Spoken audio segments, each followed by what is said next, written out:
तो नमस्कार दोस्तों, आज हम लोग कक्षा 11 के श्रमिक संख्या में किसी भी कॉम्प्लेक्स नंबर को या किसी भी श्रमिक संख्या को ध्रुवीय रूप में लिखना सीखेंगे। तो किसी भी संख्या को ध्रुवीय रूप में लिखने के लिए या पोलर फॉर्म में लिखने के लिए हमें सबसे पहले कॉम्प्लेक्स नंबर को जानना ज़रूरी है। तो हम लोग जैसे कॉम्प्लेक्स नंबर जानते हैं, z बराबर जो होता है x प्लस वाई आयोटा, जिसमें जो x होता है वह रियल पार्ट होता है, जो इसमें x होता है वास्तविक संख्या होती है, जबकि आयोटा y वाला जो वर्ड होता है वह होता है इमेजिनरी पार्ट। जो आयोटा y है यह कैसा है, इमेजिनरी है, मतलब काल्पनिक नंबर है। तो इसमें रियल पार्ट मतलब वास्तविक नंबर x है और काल्पनिक नंबर क्या है, आयोटा y है।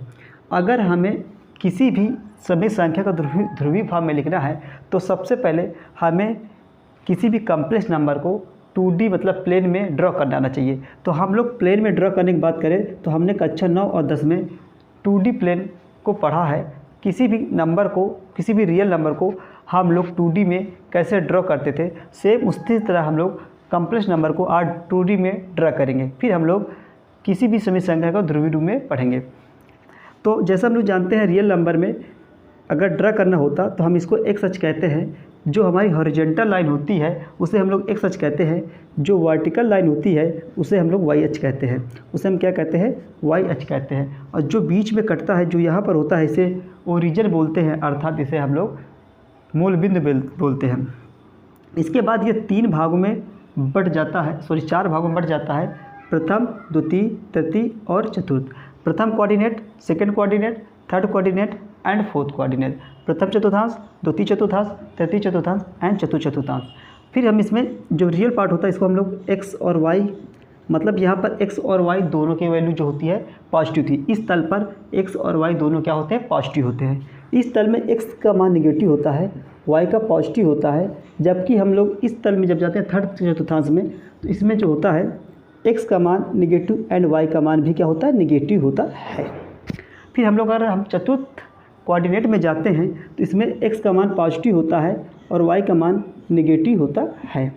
ये भी हमने कक्षा 9 और 10 में ड्रा किया है रियल नंबर के लिए। यदि हमारा कोई भी कॉम्प्लेक्स नंबर है उसको किस प्रकार रिप्रेजेंट करना है वो हम देखते हैं। तो इसमें जो रियल पार्ट होता है उसको x अक्ष में रिप्रेजेंट करना है, जो इमेजिनरी पार्ट होता है उसको y अक्ष में रिप्रेजेंट किया जाता है। जो रियल पार्ट होता है वो x अक्ष होगा, जो इमेजिनरी पार्ट होगा वह y अक्ष होगा। हम किसी भी कॉम्प्लेक्स नंबर को 2D में ड्रॉ कर सकते हैं या प्लेन में उसको खींच सकते हैं। फिर यदि हम किसी भी कॉम्प्लेक्स नंबर को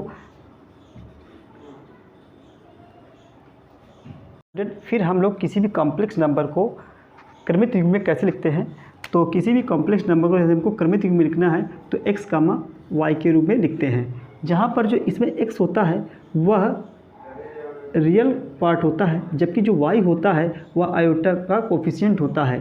तो जो y होता है वह हमारा क्या होता है, वह इमेजिनरी पार्ट होता है। एक एग्जाम्पल लिखते हैं, जैसे z बराबर हमारा दिया है 3 + 5 आयोटा। इसको क्रमिक युग्म में कैसे लिखेंगे, तो इसको क्रमिक युग्म में लिखने के लिए 3 लिख देंगे। रियल पार्ट हमारा 3 है, जबकि जो इमेजिनरी पार्ट है वह हमारा 5 है। आयोटा का कोफिशिएंट जो होता है वह हमारा इमेजिनरी पार्ट होता है। तो हम इस प्रकार किसी भी कॉम्प्लेक्स नंबर को क्रमिक युग्म में लिख सकते हैं। तो जो ये वाला होता है x और y, इसमें जो ये वाला होता है वह हमारा रियल पार्ट होता है, जबकि y वाला जो होता है वो हमारा इमेजिनरी पार्ट होता है। इसी प्रकार जो यहाँ पर -x आएगा वह हमारा रियल होगा, जो y होगा वह इमेजिनरी होगा। इस तरह -x और माइनस जो y होगा, -x जो होगा रियल होगा और -y जो होगा वह हमारा क्या होगा, इमेजिनरी होगा। फिर इसमें x जो होगा वह हमारा रियल होगा और माइनस जो y होगा वह हमारा क्या होगा, इमेजिनरी होगा। तो हम 4 प्रकार के कॉम्प्लेक्स नंबर यहाँ से बना सकते हैं। पहला कॉम्प्लेक्स नंबर इस कोऑर्डिनेट के अकॉर्डिंग बनता है x बराबर y आयोटा। अगर हम सेकेंड कोऑर्डिनेट के अकॉर्डिंग बनाना चाहें तो बनेगा -x + y iota. Third complex number हमारा बन सकता है -x का y आयोटा। चतुर्थ कॉम्प्लेक्स नंबर जो हमारा बनेगा वो x का y आयोटा। तो यह प्रथम कोऑर्डिनेट के लिए होता है जब x का मान पॉजिटिव हो, y का मान पॉजिटिव हो तो किस कोऑर्डिनेट का कॉम्प्लेक्स नंबर होगा, वह हमारा प्रथम कोऑर्डिनेट का कॉम्प्लेक्स नंबर होगा।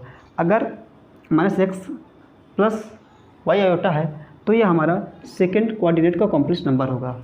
यदि थर्ड हमारा जो दिया गया है -x माइनस का y आयोटा है तो यह थर्ड कोऑर्डिनेट का कॉम्प्लेक्स नंबर होगा। जबकि अगर +x माइनस का y आयोटा है तो यह फोर्थ कोऑर्डिनेट का कॉम्प्लेक्स नंबर होगा। तो इस प्रकार हम किसी भी कॉम्प्लेक्स नंबर को 2D में रिप्रेजेंट कर सकते हैं। अब हम लोग देखेंगे किसी भी कॉम्प्लेक्स नंबर को ध्रुवीय फॉर्म में कैसे व्यक्त करेंगे और उसके बाद उसका हम लोग कोणांक भी ज्ञात करेंगे। तो स्टूडेंट, अब हम किसी भी कॉम्प्लेक्स नंबर को ध्रुवीय फॉर्म में किस प्रकार कन्वर्ट करेंगे, तो यह एक 2D है जिसपे हम लोग complex number x plus y iota को ध्रुवीय फॉर्म में लिखेंगे। तो x प्लस वाई आयोटा जो है उसमें जो कार्तीय फॉर्म होगा वह xy होगा। तो मान लिया जो पॉइंट P है या जो z है, z मतलब जो कॉम्प्लेक्स नंबर वो यहाँ पर स्थित है, तो इसमें x, y इसके क्या होंगे, कार्तीय तल होगा। तो यहाँ से यहाँ तक की हाइट हमारी x होगी और यहाँ से यहाँ तक की जो हाइट होगी वह y होगी। तो सबसे पहले हम लोग इसका मापांक निकालेंगे। मापांक को r से नोट करते हैं। O से P तक की जो दूरी होगी उसे मापांक बोलते हैं, या इसको r बोलते हैं, या इसको z का ऊपर मॉड बोलते हैं, z के ऊपर मॉड बोलते हैं। क्या होता है, अब यह एक पाइथागोरस प्रमेय बन रहा है, समकोण त्रिभुज है तो यहाँ पर पाइथागोरस प्रमेय लगेगी। तो यह एक कर्ण का काम कर रहा है। तो कर्ण बराबर क्या होता है, आधार वर्ग प्लस लंब वर्ग, तो x² प्लस का y²। तो इस प्रकार हम कह सकते हैं जो किसी भी कॉम्प्लेक्स नंबर का जो मॉड होता है या मापांक होता है वह √x² प्लस का y² होता है, जिसमें x जो होता है वह रियल पार्ट का वर्ग होता है, जबकि जो y होता है वह हमारा इमेजिनरी पार्ट का वर्ग होता है। तो हम किसी भी कॉम्प्लेक्स नंबर का मापांक ज्ञात कर सकते हैं। यदि हम एक एग्जांपल लें, कोई भी कॉम्प्लेक्स नंबर हमारा दिया गया है 3 प्लस का 4 आयोटा फॉर्म का, और हमें क्या करना है, इसका मापांक निकालना है। तो इसका मापांक z मॉड कहलाता है। क्या होता है, अंडर रूट रियल पार्ट का वर्ग, तो रियल हमारा पार्ट क्या है 3 है, प्लस इमेजिनरी पार्ट का वर्ग, तो इमेजिनरी पार्ट कितना है 4 है, उसका वर्ग कर देंगे, मतलब आयोटा का जो कोफिशिएंट होगा उसका वर्ग कर देंगे। 3 का वर्ग होता है 9, 4 का वर्ग कितना होता है 16, तो 16 9 कितना होता है 25, 16 9 कितना होता है 25 होता है। तो अंडर रूट 25 आ गया। अब 25 का वर्गमूल कितना होता है 5 होता है। तो हम कह सकते हैं कि z जो कॉम्प्लेक्स नंबर है 3 प्लस 4 आयोटा, इसका जो मापांक होगा वह 5 होगा। अब हम किसी भी कॉम्प्लेक्स नंबर को ध्रुवीय फॉर्म में लिखेंगे। यह मापांक निकाला हमने। स्टूडेंट, इसके बाद हम क्या करेंगे, जो OP लाइन है x अक्ष के साथ कुछ कोण बना रही होगी, वह कोण हमारा क्या होगा, थीटा होगा। तो यहाँ से हम लोग क्या करेंगे, साइन थीटा का फार्मूला लगाएंगे। साइन थीटा क्या होता है, लंब बटे कर्ण होता है। तो लंब कितना है y है और कर्ण कितना है r है। तो यहाँ से y की वैल्यू निकालेंगे तो y बराबर क्या होगा r sin theta.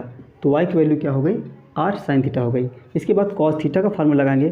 cos theta क्या होता है, cos थीटा जो होता है वह क्या होता है, आधार बटे कर्ण। आधार कितना होगा x होगा और कर्ण कितना है r है। तो x बराबर हमारा क्या निकलेगा r cos थीटा। r को इधर शिफ्ट कर देंगे तो x बराबर क्या आएगा r cos थीटा। तो x की वैल्यू क्या आ गई r cos थीटा, जबकि y की वैल्यू क्या आ गई r sin थीटा। तो इसके बाद हम लोग क्या करेंगे, जो हमारा कॉम्प्लेक्स नंबर है z बराबर x प्लस y आयोटा, इसको लिख देंगे। x की वैल्यू रख देंगे। x की वैल्यू क्या है r cos थीटा, जबकि जो y की वैल्यू क्या है r sin थीटा, उसको रख देंगे इनटू आयोटा।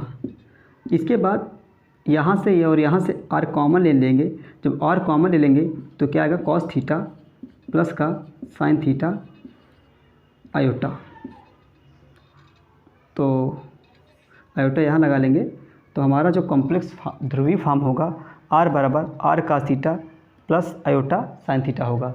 यह क्या हुआ, किसी भी कॉम्प्लेक्स नंबर को ध्रुवीय फॉर्म में लिख सकते हैं। किसी भी कॉम्प्लेक्स नंबर को ध्रुवीय फॉर्म में इसी प्रकार लिखा जाता है।